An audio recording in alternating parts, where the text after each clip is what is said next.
ഒന്നും ആക്ഷേപിക്കുന്നത് ഞാൻ സതീശനുമായിട്ട് എനിക്ക് ഒരുപാട് വർഷത്തെ പരിചയമുണ്ട്. ഞാൻ നേരത്തെയും പറഞ്ഞാണ്, സതീശൻ അങ്ങനെ ഒരിക്കലും NSSനെ അധിക്ഷേപിച്ചതായിട്ടോ NSS മോശമായിട്ട് പറഞ്ഞിട്ടോ ഞാൻ കേട്ടിട്ടില്ല. കാരണം എൻ്റെ ഒരു പേഴ്സണൽ സുഹൃത്തായതുകൊണ്ട് ഞങ്ങൾ പണ്ടും ഈ കാര്യങ്ങളൊക്കെ സംസാരിക്കുന്ന ആളാണ് പേഴ്സണലി.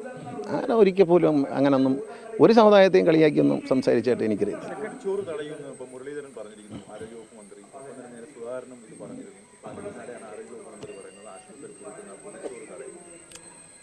പാവങ്ങളെ പട്ടിണിയിലാക്കി കൊടുത്ത തുടങ്ങിയല്ലേ ഉള്ളൂ.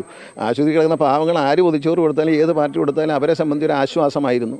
അത് തടയുന്നതുകൊണ്ട് കുഴപ്പമില്ല. പൊതിച്ചോറ് പകരം പുള്ളി കൊടുത്താൽ മതി, വേറെ കുഴപ്പമൊന്നുമില്ല. പൊതിച്ചോറ് പുള്ളി കൊടുക്കാൻ പറയും, പുള്ളി കൊടുക്കണം. കാരണം ഇവർ വർഷങ്ങളായി, ഇന്നല്ല, കൊറോണ വരുന്നതിന് മുമ്പ് തന്നെ DYFI പ്രവർത്തകർ എല്ലാ താലൂക്ക് ആശുപത്രികളിലും അവർ എല്ലാ ദിവസവും കൃത്യമായി പൊതിച്ചോറെത്തിക്കുകയും അത് ആശ്രയിച്ച് ഒരുപാട് പാവങ്ങൾ ഈ രോഗിയായിട്ട് വരുന്ന ആളുകൾ പലപ്പോഴും സാധാരണക്കാരാണ്. അവർക്ക് ജോലിക്ക് പോകാൻ പറ്റത്തില്ല, അവിടെ അഡ്മിറ്റഡാണ്. അവരെ ബൈസ്റ്റാൻഡർക്കും ജോലിക്ക് പോകാനൊക്കത്തില്ല. അപ്പോൾ അവരും അഡ്മിറ്റഡ് അവിടെ. അപ്പോൾ ആ ആശുപത്രി കോമ്പൗണ്ടിൽ നിന്ന് 2 പേർക്ക് കഴിക്കാനുള്ള ഭക്ഷണം കിട്ടുമെങ്കിൽ അത് ഇല്ലാതാക്കുമെന്ന് പറയുന്നത് ജനാധിപത്യത്തിൽ ഒരാൾക്ക് മനോഹരമായ ഭൂഷണമാണോ അദ്ദേഹത്തിൻ്റെ മിടുക്കാണോ എന്നുള്ള കാര്യം ജനങ്ങൾ തീരുമാനിക്കണം. ഞാനെന്താ പറയാൻ പറയാം.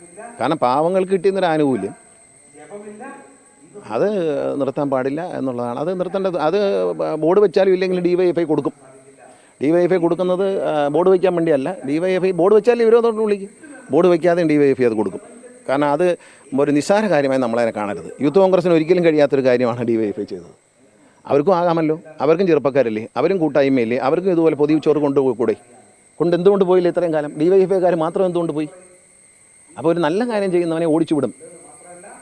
ഇപ്പോൾ ചാരിറ്റബിൾ പ്രവർത്തനം നടത്തുന്നവരെല്ലാം നാട്ടിൽ നിന്ന് ഓടിക്കും എന്നൊരു മന്ത്രി പറഞ്ഞാൽ അത് ശരിയാണോ? ഇതൊരു ചാരിറ്റബിൾ പ്രവർത്തനമാണ്. അല്ലാതെ ഈ ചോറുണ്ടവരെല്ലാം CPM വോട്ട് ചെയ്തോ?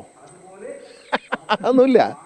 അതൊരു മൂഢവിശ്വാസമാണ് അങ്ങനെ. കാരണം അതൊരു നല്ല കാര്യം ചെയ്യുന്നു. DYFI പ്രവർത്തകർ അനേക വർഷങ്ങളായി ഒരു നല്ല കാര്യം ചെയ്യുന്നു. അതിനെ അപ്രീഷിയേറ്റ് ചെയ്യുന്നതിന് പകരം അത് നിർത്തലാക്കും, അത് അടിച്ചമർത്തും. അതല്ലല്ലോ ഇവിടുത്തെ കേരളത്തിലെ പ്രധാന വിഷയം. അതല്ല ആരോഗ്യരംഗത്തെ പ്രധാന വിഷയം ഇതാണോ?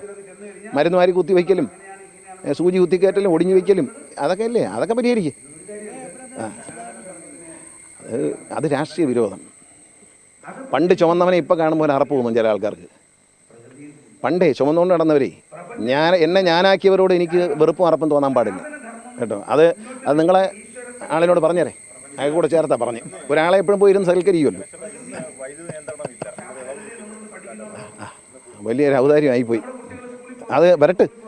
ആർക്കൊക്കെ വേൾഡ് കപ്പ് കാണാൻ പറ്റും എന്നുള്ളതിനും കണ്ടതിന് ശേഷം പറയാം. എവിടെയൊക്കെ വൈദ്യുതി നിയന്ത്രണം ഉണ്ടായിരുന്നു, ആരൊക്കെ പന്ത് കളി കണ്ടില്ലെന്നും നാളെ നിങ്ങളൊരു സർവേ നടത്ത്, അപ്പോൾ അറിയാം.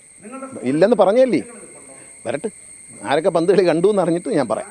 ഇപ്പോൾ പറയത്തില്ല. പന്ത് കളി മിക്കവാറും പലരും കാണുകയില്ല. ആ സമയം മണച്ചോളും.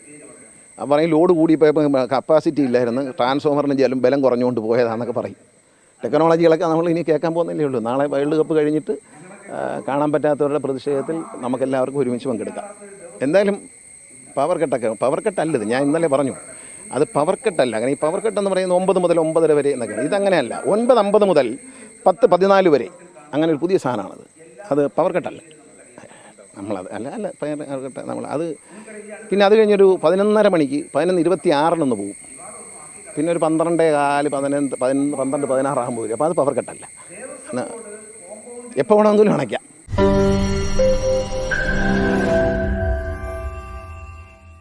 ലോകത്തെവിടെയായാലും ഏത് സമയത്തും 24 വാർത്തകളും ഓഗ്മെന്റഡ് റിയാലിറ്റി പാക്കേജുകളും എക്സ്പ്ലെയിനറുകളും വിശദമായി കാണാൻ ഞങ്ങളുടെ YouTube ചാനൽ നിങ്ങൾക്ക് സബ്സ്ക്രൈബ് ചെയ്യാം.